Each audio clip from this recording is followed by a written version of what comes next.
Good evening. My name is Father Rayappa. I've been talking about uh, noise pollution uh, in the couple of last segments, and I'm going to continue talking about noise pollution in this segment too. So, hyperacusia, that is the sickness I was talking about, and hyperacusia is caused in the inner ear, and it acts as a trigger for a variety of symptoms like stress, depression, anxiety, heart disease, etc., etc. And also there is another kind of disease is associated with the noise pollution that is called tinnitus. Hyperacusia and tinnitus, they are the most common sicknesses associated with noise pollution. Hyperacusia is strongly associated with the tinnitus, a condition commonly referred to as ringing in the ears. Nearly 36 million Americans suffer from tinnitus, and in India, probably almost 150 million people, even 200 million people, that is 20% of our national population, is suffering from tinnitus. An estimated 1 of every 1,000 also has hyperacusis, but in India, probably 100 people out of 1,000 people have hyperacusis. Individuals can have tinnitus and hyperacusis at the same time. That's a greatest pain for a person, one who has both the diseases. Anyway, what is tinnitus? I'm going to explain in a detailed way. Tinnitus is noises in the head. Some people think they are cuckoo. No, that is sickness. They are not cuckoo. They are really suffering out of a disease. Not related to any psychiatric condition as people think. The noise can be heard anywhere in the head or in one of both ears. So far, there are no scientific proven cure for tinnitus. That's a bad news. Hyperacusia, yes, good news is you can do something about it, but tinnitus, so far they have not invented any solution for it. Imagine a constant ringing, buzzing, or whistling in your ears 24 hours a day. It is called tinnitus. You never get a break. It is always there.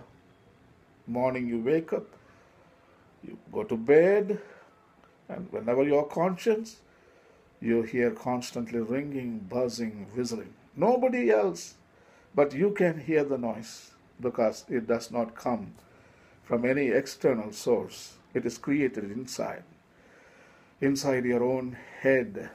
Although you are the only person who can hear the noise, it is not a result of your imagination. The perception of ringing, buzzing, whistling, it is real to you. It's very subjective. May not be objective, but it's really subjective. So I want to differentiate between hyperacusis and tinnitus. So I want to talk about hyperacusia a little more. I want to give some more information on it. Hyperacusia is an exaggerated response to ordinary sounds in the environment that are tolerated well by those without hyperacusis. Hyperacusis may result in a range of reactions and emotional responses to sound varying by individual. Categories of hyperacusis include loudness, annoyance, fear, and pain. As with tinnitus, hyperacusis varies in severity. The negative responses to sound may be strong enough to cause avoidance of normal interactions and situations and may significantly alter a person's life. Related terms found in descriptions of hyperacusis include the following examples. These are the examples. Decreased sound tolerance refers to various disorders involving intolerance to and avoidance of sound.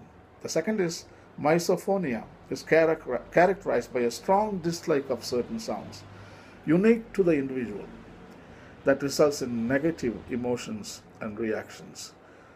Phonophobia is characterized by a persistent and abnormal fear of sound, that is the phonophobia. You're always afraid of sound. Even a small sound, even your own walking sound, that is fearful. Even a shuffling of a paper, that also causes phonophobia. Tinnitus and hyperacusis may exist independently or in combination. Many people, they can contract both the diseases. Whereas tinnitus is the perception of noise, ringing, buzzing, hissing, whistling, in the absence of an external sound source. It is created internally. Nothing out happening, but internally. What you are perceiving is real. It is not imagination. It is not hallucination. Many people think, no, it is real for you.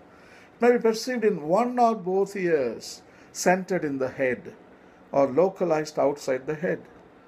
Objective tinnitus and subjective tinnitus. These are the two categories. Objective tinnitus is a rare condition in which the perceived noise is generated within the body, for example, from a muscle spasm or a vascular disorder.